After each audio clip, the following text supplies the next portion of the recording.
Les gars, pour le texte collectif, j'ai une idée de gueudin. Personne va la voir, j'en suis certain. Ok. Vu que pour une fois, on a une meuf dans l'équipe, je propose qu'on lui laisse un max la parole en mode spécialiste. Comme ça, elle peut nous faire un texte bien féministe.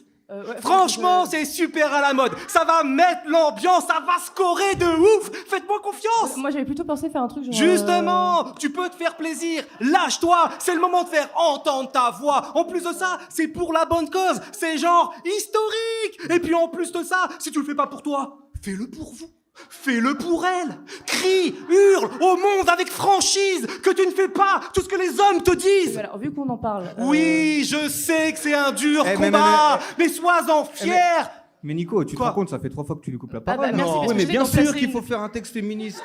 Mais non pas pour que ça score, mais pour qu'elle puisse dénoncer des vraies choses, Elsa. Dont le fait qu'on leur laisse jamais la parole, aux nanas. Évidemment. Oui, bah, Bah, justement... tu vois, elle est même d'accord avec ouais moi.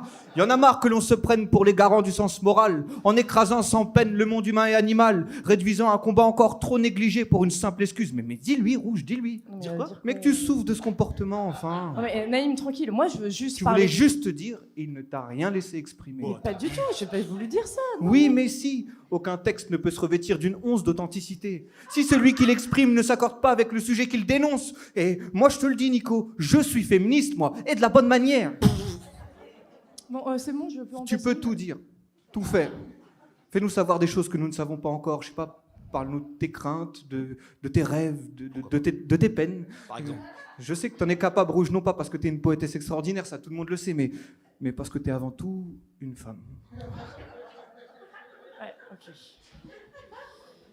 Bon, moi, je voulais parler de mon rêve. Ok. Ok, j'ai rêvé d'une plage. Une plage sur une île.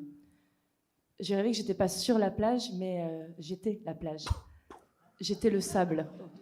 Mes millions de grains emportés par le vent. J'étais le vent, frôlant l'écume formée par les vagues. J'étais les vagues, la mer, l'eau et le soleil qui s'y réfléchissaient. J'étais tout ça à la fois. J'étais stagnant, j'étais mouvement, j'étais dissocié et sans limite. J'étais multiple et pourtant je n'étais qu'un, mon essence, fondue dans l'infini.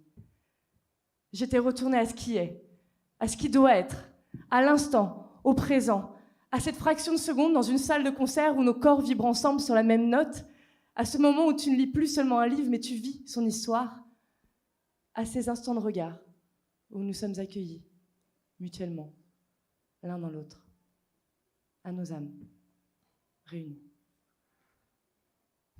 Nico, je crois qu'on va l'écrire le texte pour la compète là. Parce que... Je t'avais dit qu'on devait prendre un mec dans l'équipe.